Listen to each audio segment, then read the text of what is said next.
Countdown for blast off. X minus 5, 4, 3, 2, X minus 1, fire.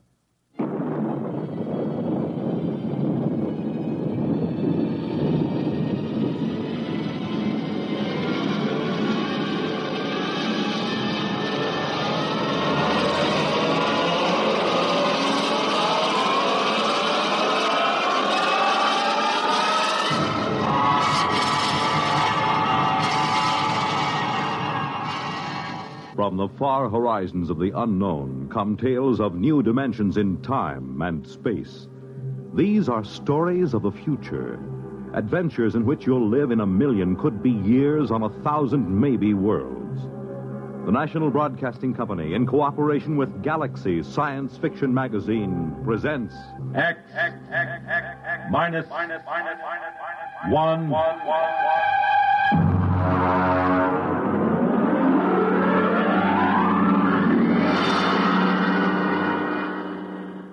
Tonight, the time, 150 years from now. The place, a luxury spaceship en route to Venus. The story, Venus is a Man's World, by William Tenn.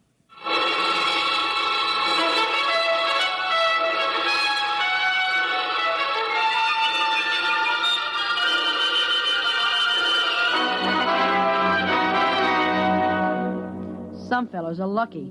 They have brothers, but not me. I have nothing but sisters. 2 of them, Carrie and Evelyn.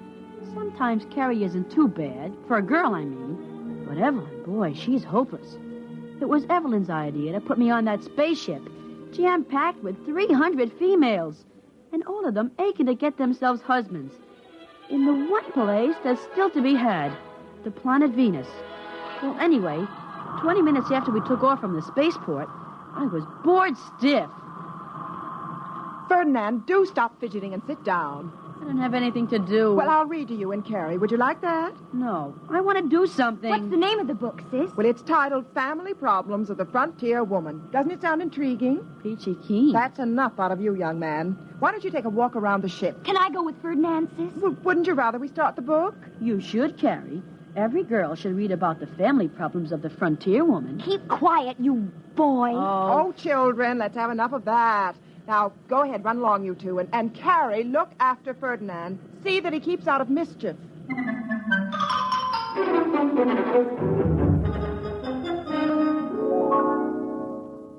Gee, this is one big ship, isn't it? Uh-huh. I sort of wish we were on a cargo ship instead of this liner. Why? This is super. On a cargo ship, we could go climbing from deck to deck on a ladder. We could even go to the bridge or the forecastle and talk with the crew. That's silly. Why would anyone want to do that? Because ship's crews are men. Only because we women are too busy with important things like government to run ships. Says you. Hey, what are you looking at? This sign. In the event of disaster affecting the oxygen content of the companionway, break glass with hammer upon wall. Remove spacesuit and proceed to don it. Boy, I hope we have that kind of a disaster. I sure would like to get into one of those. Oh, you're silly. Hey, let's go exploring down this way. I see some portholes. And I see a sign that says, notice, passengers are not permitted past this point. Come on, there's no one around. And besides, I'm not really a passenger. Ferdinand, you say you're not really a passenger. Well, what do you mean? You have to be a citizen of a planet in order to get a passport, right? I'm not sure. Well, I'm telling you. Ever since they passed that Male Suffrage Act, only women can be Earth citizens. You and Evelyn are passengers, all right. But me, I'm just a male dependent. So when a sign says, off limits for passengers, doesn't mean me. I'm not a passenger, see? Keep away from that door, Ferdinand. Can't you see the sign? You and your old signs. Ferdinand, let's go back to the cabin. I want to see what's behind this door. If you don't come back with me this very minute, I'll tell Evelyn. So what? Hey, this looks like a sonic lock. I wonder if it works by knock or voice. Ferdinand, I'm going. Say, I remember one voice key. I wonder if it'll work. 2023, open sesame. Ferdinand!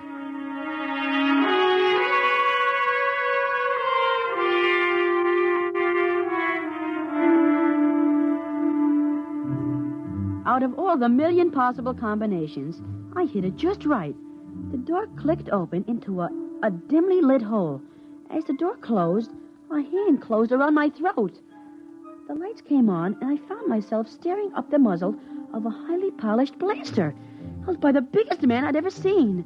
We just stood there looking at each other for a while, till finally he said, Why, you're only a tadpole. Sir? The little tadpole. I must be getting jumpy enough to splash. My name is Ferdinand Sparling. I'm very pleased to meet you, Mr. I hope for your sake you aren't a tadpole brother to one of them husbandless Anura. Husbandless what? Anura, herd of females looking a nest.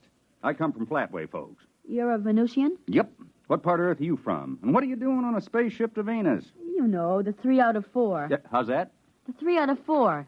No more than 3 women out of every 4 on Earth can expect to find husbands. Not enough men to go around, with the Third Atomic War and all. Why, back in the 20th century, some of our best men went to the planets. My sister Evelyn says that by now, most of the men on Earth aren't even worth marrying. Well, that's for sure. Those busybody Anura took care of that. Earth, what a place. I had a belly full. Why did you come in the first place? I came looking for a wife. Women are pretty scarce on Venus. I heard that there was a surplus of them on Earth. I can't understand why any man would even want to marry a woman. How old are you, Tadpole? 13, almost 14. Well, that explains a lot of things, Tadpole. It doesn't explain why you're heading back to Venus. Because I was in trouble the minute I landed on that woman's world. I didn't know I had to register at a government-operated hotel for transient males. Imagine, they told me a man couldn't say anything in court. All talking was done by female attorneys to a female judge. But I told him off. I told him where I come from, a man spoke his piece when he had a mind to, and his woman walked by his side. Well, what happened? Oh, I was found guilty of this and contempt of that. But I wasn't going to serve all those fancy little prison sentences, so I broke out and stowed away. You mean that you're breaking the law right now? Sure, aren't you? Oh, I guess so. I'm also a man outside the law. We're in this together. Shake, Ferdinand. Ferdinand? That's not a right label for a sprouting tadpole. I'll call you Ford. My name's Butt. Butt Lee Brown. Is Butt a nickname like Ford? Yeah, short for Alberta. But I haven't found a man who can draw a blaster fast enough to call me that. You see, Pop came over in the 80s with the first wave of immigrants from Ontario. Named all of us boys after Canadian provinces. I was the youngest, so I got the name they were saving for a girl. Golly, Mr. Butt, you must have had a lot of brothers. Yeah, full nest. They're Sass. His real name is Saskatchewan. Manny after Manitoba. And Uke, he was named for Yukon. I got one for every province and territory in Canada. Golly, all I have is 2 sisters. Oh? Tell me about them. Well, there's Carrie. She's almost 16. Yeah, well, how about your other sister? She a little older? She's old, all right. Evelyn's almost 21. She pretty? Who? Your sister Evelyn. Oh, I don't know. She's healthy. She's got very good teeth. If I know her breed, she's bossy and opinionated. Well, aren't all women? There goes the dinner gong, Ford. You better scat. Growing tadpoles need their vitamins. Could I bring you some chow? I could stuff it in my pocket and sneak it back here. No, thanks. I've stashed away enough provisions. I got plenty of kelp and Venusian mud grapes to last the trip. Oh, you better shove off, Ford. They'll start looking for you. Guess I had better. Well, I'll see you right after dinner, Mr. Butt. Just plain butt to you, Ford. Oh, okay. I'll be seeing you. 2023. Open sesame.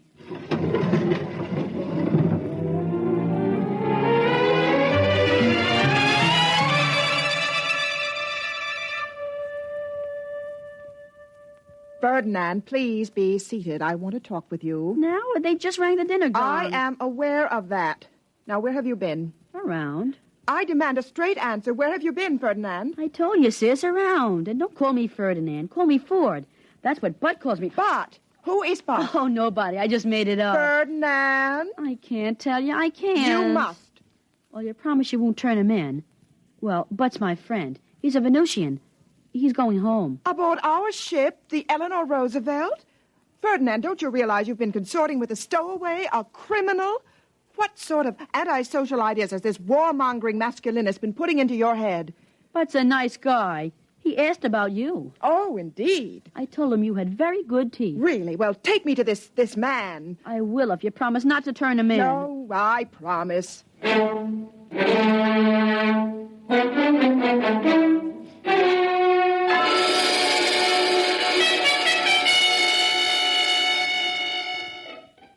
He's in there. The door has a sonic lock.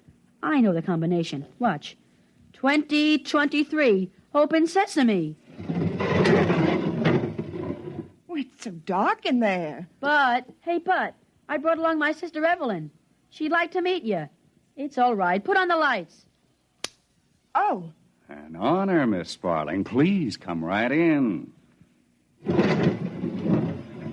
First, Mr. Bott, It's Brown. Butley Brown. First, Mr. Brown, you realize that you are committing 2 crimes. 1, the political crime of traveling without a visa, and 2, the criminal act of stowing away without paying your fare. Golly, Sid, that's no way to talk to Bud. I take it you either have no defense or care to make none. I wonder if all the Inura talk like that. And you want to foul up Venus. We haven't done so badly on Earth after the mess you men made of politics. Hear, hear. Yeah, here. Oh, you keep quiet, Ferdinand. And another point, Mr. Butley Brown. I don't suppose you know that under space regulations, you've made this poor child an accessory. Bud didn't make me anything. Let's not talk law, female. Let's talk sense. I'm in trouble because I went to Earth to look for a wife. You're standing right here now because you're on your way to Venus for a husband. So, let's. Let's? Let's what? Are you daring to suggest Now, that... Miss Sparling, no hoopla. I'm saying let's get married, and you know it. Gee, sis, say yes. And what makes you think that I consider you a desirable husband? Figure it this way. If you wanted a poodle, you're pretty enough to pick one up on Earth. When you go charging off to Venus, you don't want a poodle, you want a man, and I'm one. I own 3 islands in the Galertan Archipelago. Good farmland when they're cleared. I got no bad habits, outside of having my own way. I'm passable good-looking. My teeth are good, too. Besides, if you marry me, you'll be the first mated on this ship, and that's a splash most nesting females like to make. You know, there's more to marriage than just doing... So there is. Well, we can try each other for taste. Now, me, I'd vote yes. Me too. I'd vote yes. Now I'll cast my vote.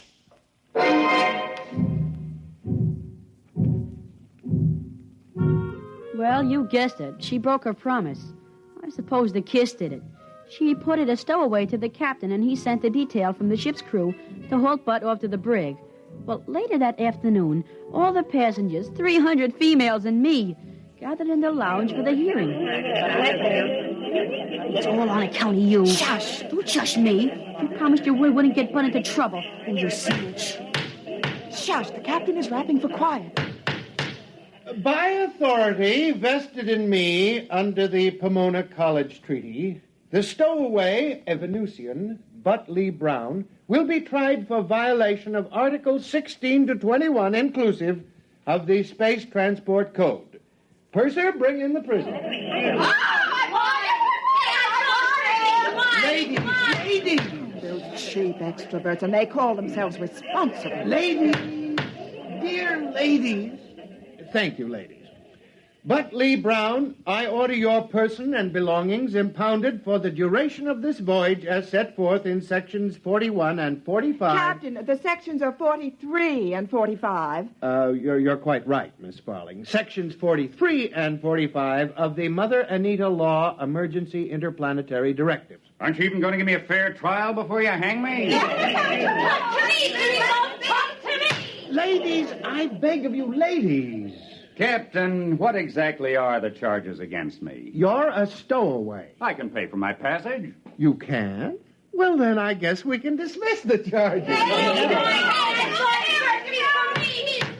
Ladies, gentle ladies. Just a moment, Captain. Yes, Miss Sparling? I demand justice. You can't let him off that lightly. Besides, there's the other charge. What other charge? Assault. That comes under sections 18 through 35 of the McDonald Law. It does? Well, then would you tell the court in your own words exactly what happened? Well, when I first laid eyes on Mr. Brown, he seemed to be a fundamentally decent chap, despite his barbaric notions on equality between the sexes, or worse.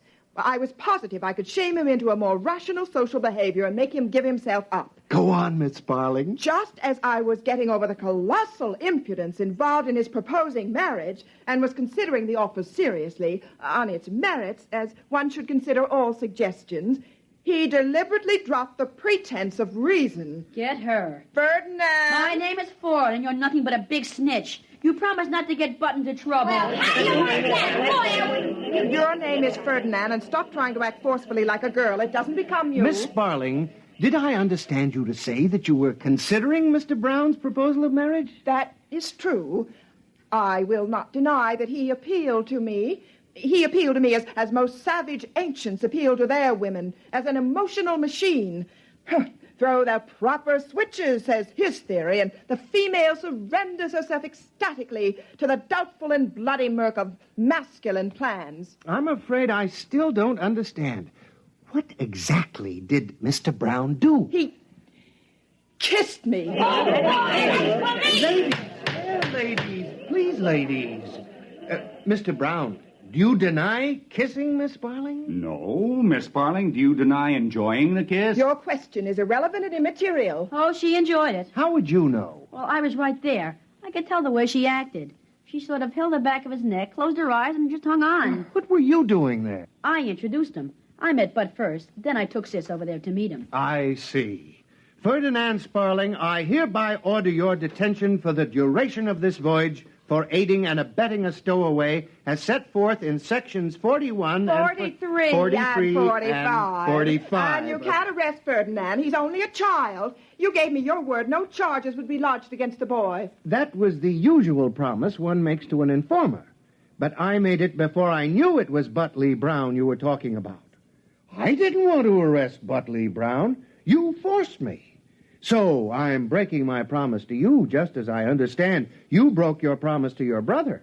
I'm afraid both Ferdinand and Butley Brown will be picked up at New Kalamazoo Spaceport and sent terrorward for trial. But I used all our money to buy passage. I'm sorry. You'll have to return with your brother. Of course, there is a way out. There is? Well, tell me, please. Miss Sparling, if you'd marry Brown... Now, don't look at me like that. If you'd marry Brown, he would go on your passport as a dependent male member of your family. Do you think I'd marry that desperado? Why, he doesn't know enough to sit back and let a woman run things. Captain, you should be ashamed of yourself. I'll marry him! Perhaps I should be, but that's what comes of putting men in responsible positions. See here, Miss Sparling, I didn't want to arrest Brown. I'd still prefer not to. The officers and crew of my ship all go along with me. Why not? Men always think like men. They never use logic. They just rely on masculine intuition. Maybe so. This ship's crew are all residents of Earth. But our work requires us to be on Venus several times a year. We wouldn't want to cross any member of the Brown clan. They're all men of influence on the polar continent. No, I wouldn't doubt that for a second. If anyone gets in their way, they merely oxidize them with a blaster. Take Butt. He's a big man in his own bailiwick, the Galertan Archipelago. When he wants to put somebody in office, well, he just appoints them. Mr. Brown has that much influence, you say? Power, actually. The kind a strong man usually wields in a newly settled community. Oh, Mr. Brown, if I marry you, would you promise to see that I'm appointed resident governor of the Galertan Archipelago? No. Attaboy, Bud. Don't give in. Ferdinand, this does not concern you. Mr. Brown, I might even consider a county clerkship. Nope. Stick by your blasters, Bud. Show her you're a real man. Mr. Brown, it would seem to me that if you really want to marry this attractive young lady, a compromise could be worked out. Well, I could make her sheriff. Oh, no. Would the position of sheriff of the Galertan Archipelago be acceptable, Miss Sparling? Yes. Good. I'll marry you here and now. I want to be a bridesmaid. Always a bridesmaid, never a bride. That's me every time. Bud, you shouldn't have sold out. Why did you do it? You don't have to marry her for my sake. I wouldn't care what they did to me. That's all right, Tadpole. I'd do anything for my favorite brother-in-law. I'd sure like to be your brother-in-law. But gosh, you don't have to marry Sis. You can have any one of these 300 females. Why marry Sis? I'm stubborn. What I like at first, I keep on liking. What I want at first, I keep on wanting until I get it. Yeah, but making her sheriff, what's going to happen to our man's world? Don't worry none about that, Ford, my boy. Wait till after we meet and go out to my islands. She'll find herself sheriff over exactly 2 Earth males, you and me. And I got a hunch that'll keep her pretty busy, huh? How about that,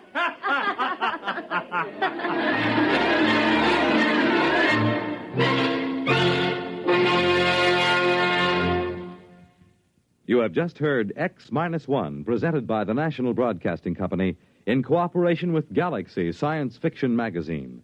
which this month features An Eye for a What? A story of the Earthmen who thought they couldn't hurt a friendly alien if their lives depended on it, while all the time their lives did depend on it. Galaxy Magazine, on your newsstand today. Tonight, X-1 has brought you Venus is a Man's World, a story from the pages of Galaxy written by William Tenn and adapted for radio by Arthur Small. Featured in our cast were Dennis Belabio as Ford, Bob Haig as Butt, Jerry Ann Raphael as Carrie, John Gibson as the captain, and Frederica Chandler as Evelyn. This is Fred Collins. X-1 was directed by Daniel Sutter and is an NBC Radio Network production.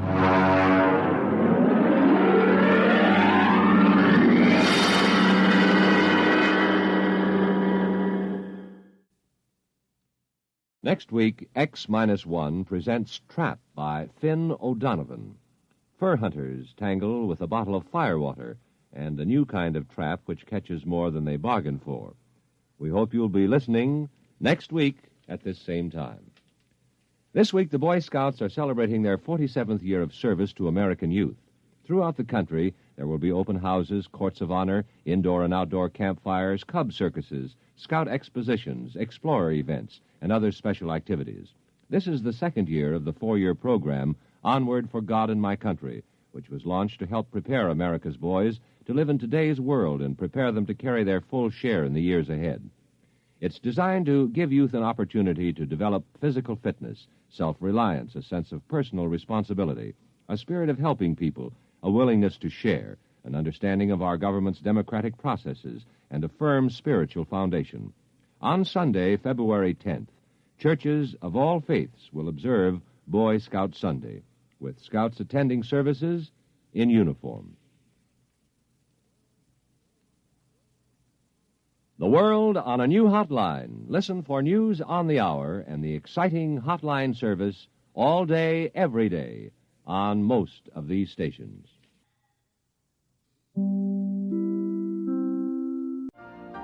You've been listening to the OTR Gold Network. Find more classic radio at otrgold.com.